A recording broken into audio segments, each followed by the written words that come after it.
কাউকে কাঁদালে তুমিও একদিন কাঁদবে। হ্যাঁ, এটা আজ হোক আর দুদিন পরে হোক। তো এই জন্য কারোর মনে কষ্ট দিতে নেই।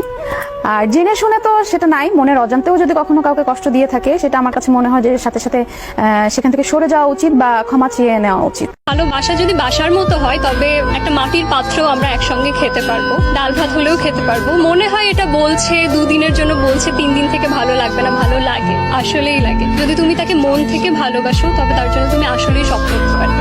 আমি এখনই হ্যাঁ বলবো, কারণ আমি অবশ্যই কাটাতে চাই। টাকা পয়সা ভাইয়া আমি কখনোই ফিল করি না যে টাকা পয়সা আহামরি এত বেশি ইম্পর্টেন্ট কিছু। সে যখন তারা চাকরি করে, তারা এমনি অনেক প্রেসারে থাকে ছেলেরা। এরা যখন বাড়িতে আসে তখন এমনি অনেক বেশি মেন্টালি আনস্টেবল একটা পজিশনে থাকে। বস এটা করলো, অফিসে এত কাজ, এত দায়িত্ব, সে লেটে আসতেই পারে। বাড়ি আসার পর যদি আমি বলি, এই তুমি লেট করেছো কেন, তুমি এটা আনোনি কেন, তুমি ওটা করেছো কেন, এসব আসলে কাম্য নয়। গেট খোলার পর শরবত বানিয়ে, 1 গ্লাস শরবত বানিয়ে সে চেঞ্জ করার পর তাকে এনে দাও, বা 1 কাপ চা আর কফি এনে দাও, সে খুশি হয়ে যাবে। তার পাশে বসে বলো দিন কেমন গিয়েছে। যদি খারাপ দিন কাটে, সমস্যা নেই, দিন ভালো যাবে, আল্লাহ পাক কালকে ভালো দিন আনবে, দেখো মিলিয়ে নিও। এসব বলেও আমরা একটা ছেলের পাশে থাকতে পারি।